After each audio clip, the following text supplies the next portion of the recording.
It's time for the Las Vegas Sports Line, brought to you by the Sunset Station with sports director Chuck Esposito. Presented by WagerTalk.com. Chuck Esposito will be with us on Friday. He's on a little vacation right now. But Marco DeAngelo's here. All right, Platinum's here. I'm Dave Cokin. I'm here. We got plenty to talk about. We have rather significant basketball game tonight taking place. We've got an NHL Game 7 that's all set up, thanks to what happened last night. Not a full slate of baseball, but plenty to talk about. And we'll get Marco's take on a couple of big signings that took place over the last week. And, of course, the possibility of an epic mega fight. Justin Bieber has called out Tom Cruise, wants to fight him. He's challenged him, said that if he's too scared to fight, it'll be something he can never live down. Justin Bieber is 25. Cruise will be 57 in a few weeks. Yeah, that's. I might comment to Justin Bieber was what a douchebag. I did come up with an alternative. Justin Bieber against Shane Bieber, the pitcher for the Indians, for the world's toughest Bieber. And I know my money would be all over Shane Bieber because he's an athlete. The other one isn't. And we could make some money on this. We could. I would just like anybody to pop Justin Bieber. There you go. I like that as well. Yeah, he's kind of a douchebag. So I don't think that fight's going to happen, despite Justin begging Dana White to make it happen, put him in the octagon. And I don't think it's going to happen. Could you imagine if we started all of these UFC cards, if they put one celebrity match, on it? They would get people to tune in. Yeah. Yes. It would be a great, they've done everything right at the UFC, marketing-wise, with MMA. There's no question about it. That would take it a step further. I like it. I think it's a good idea. Dana, if you're listening, there you go. Marco, finder's fee, what do you figure? I don't know. I'll tell you what. Small six figures? Could we get some, tout wars? Maybe get some of the, somebody against Vegas Day. Anybody would line up to take a battle with, I'll even go in at 58. I'll go in the ring.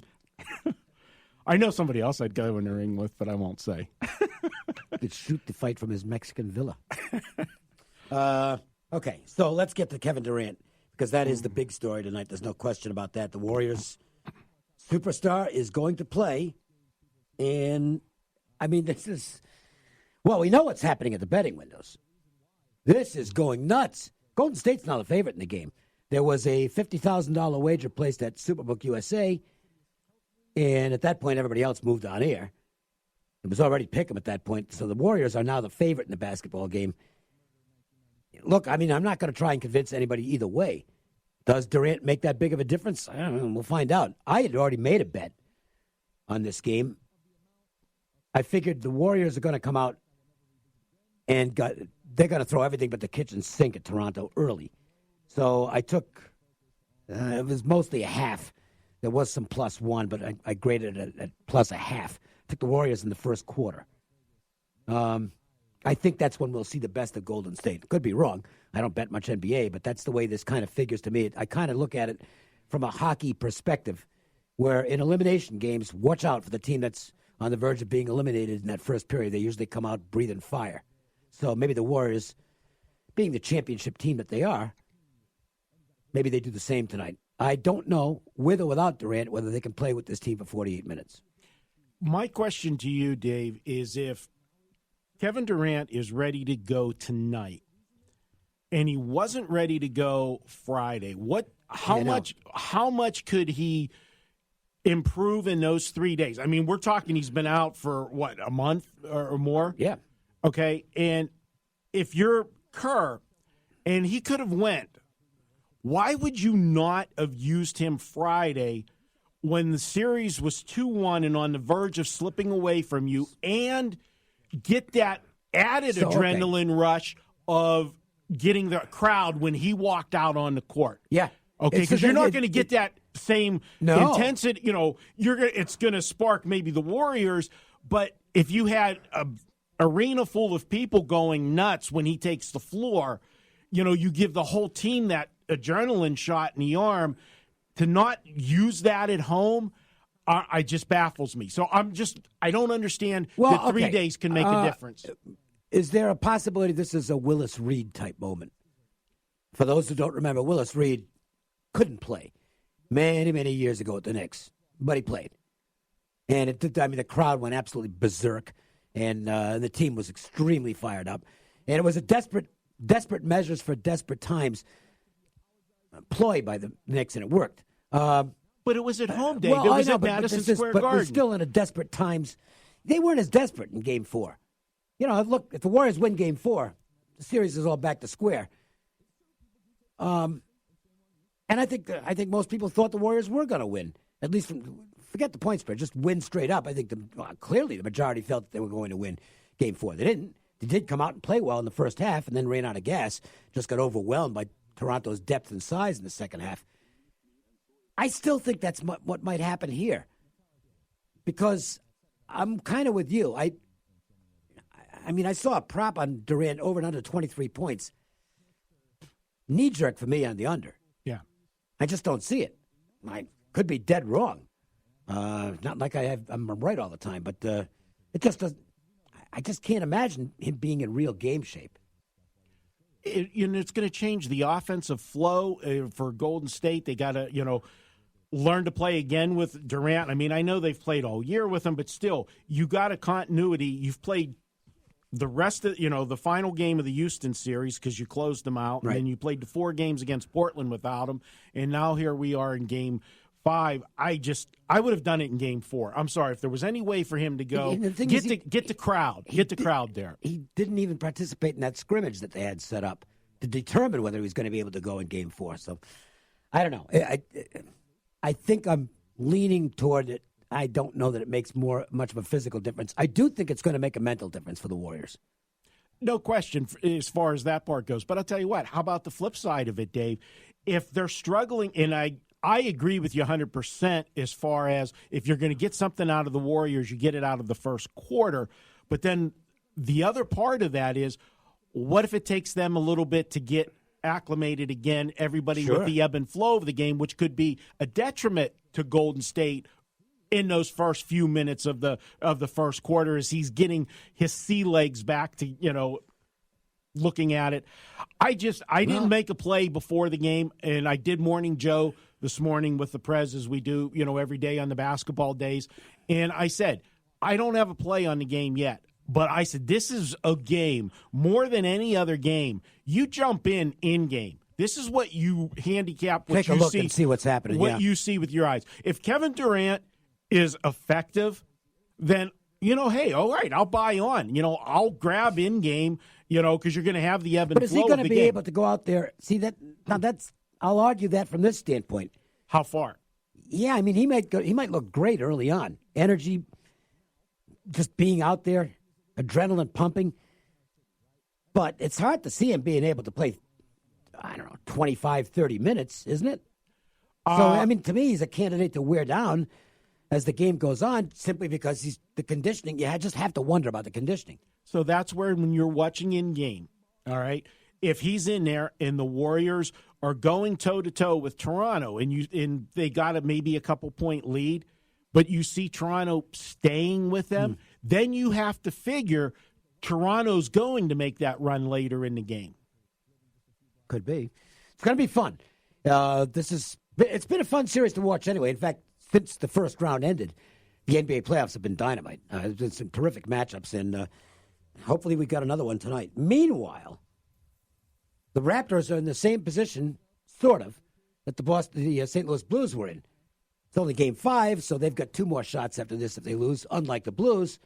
But the Blues had a chance to close things out, hoist the Stanley Cup for the first time in their history. Home last night against the Bruins, and it didn't go well for the home team. The Bruins shot out to the lead, and they never looked back last night. Tuukka Rask was once again magnificent. Brian Marchand scored, and when Marchand scores, the Bruins don't lose. They're 8-0 this year when he scores. They're 25-1 when Marchand scores lifetime. So it'd be a good idea for St. Louis to keep him off the board in Game 7. But the Bruins get there at plus 110 last night, which I did think was a pretty decent bet, and I threw a little on the Boston side. Game 7 odds, the Bruins are now commanding favorites, seeing in the 170 neighborhood. And it's going to be tough for the Blues. However, I will say this. I don't think it's a slam dunk at all for Boston. This St. Louis team has been tremendously resilient. Billington has been fabulous in goal, off a bad game in particular. And if the Bruins think that going home means they're winners, think again. This is still going to be a real battle, I would think. And I wouldn't be surprised if this turns out to be just an absolutely sensational Game 7.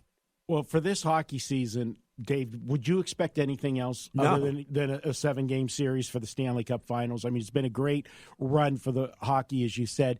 And for St. Louis, as you made the comparison to Toronto, where I thought you were going to make the comparison was, here's a team that's not been in this position before with an opportunity to close it out. And that's where I was looking at as far as the comparison between the Raptors tonight and the St. Louis Blues last night. And again, Dave, we say that everything is stepping stones. Now, the one thing that Toronto does have that, St. Louis didn't have in hockey last night, they've got the best player on the floor right now in Kawhi Leonard. I mean, and what Kawhi is doing, Kawhi is, we all know how good of a defensive player he is. He's always been a great defensive player. But his game has evolved on the offensive end so much over the years. And the way he was taking, when you have a big guy that you've got to respect to knock down a three-pointer, that changes your whole offensive game plan because everything is open to you in the playbook. He takes, and he's always going to command a double team, so they're going to collapse on him anytime he gets the ball. That's leaving somebody open. You're going to get either somebody cut into the bucket or somebody wide open off the pass, and that's where the problems have been created for Golden State. You go back to the previous series, and everybody says, well, Milwaukee had a big guy, but Giannis's game has not evolved to where he can take you outside and be there. When he gets that in his repertoire, then he is definitely going to be the best player in the NBA. Yes. No question about it. He's not there yet, but that's what Kawhi does to you. Here's how good Leonard's been. I think you can make a really good argument. It's clear that if Toronto wins the series, he's the MVP. Absolutely. I think you can make a good argument that if they lose the series, if Golden State would come back and win the next 3 games, you could still make an argument that Kawhi is the playoff MVP. He's been incredible. And you think back to his days at San Diego State where he was a great defender. But the NBA book on him was, well, he's going to have to improve offensively. He doesn't shoot the ball real well, doesn't create his own shot. Shows you what hard work can do and why you don't just pigeonhole a guy in college because their games can change. And Dave, let's remember, too, he was coached his entire career except this year by Pop. And who was his mentor on the Spurs when he came up? You couldn't have Tim Duncan. You can't have a better role model. And for Duncan, before Duncan, his role model there at San Antonio, it was the same learning process. The Admiral passed the torch to him. David Robinson. So it's great to come into a franchise like that and have players that you can lean on to help your growth, and it definitely completed his game. But it's this year, him in Toronto, because he, definitely, he was the guy at San Antonio the last couple years, but he is the only, he's just, and they've got some other good players, but Leonard's been absolutely incredible. Speaking of incredible, I don't know if you got a chance to watch the Canadian Open final round yesterday. I did not. Boy, oh boy, Rory McIlroy was absolutely incredible. Shoots a 60 or 61, whatever it was. That's a front 9 for me, close to 30 in the front. It was a sick tournament for me because it's one of the better handicapping jobs I've done. I took 2 golfers. Oh, don't tell me they finished second and third. No, tied for second. Oh, that's even worse. I took Webb Simpson at 22. And Shane Lowry outside of 40. Oh, man. But, it's not a bad beat because McIlroy just ran away from the field yesterday. But still, Dave, a golf tournament to finish I know. second and third and with prices. With all the players that you have and how hard it is to go 4 rounds, everything go right, and be sitting there. Yeah, that's... The part that takes it away from the bad beat category is I knew I was beat like 6 holes into it.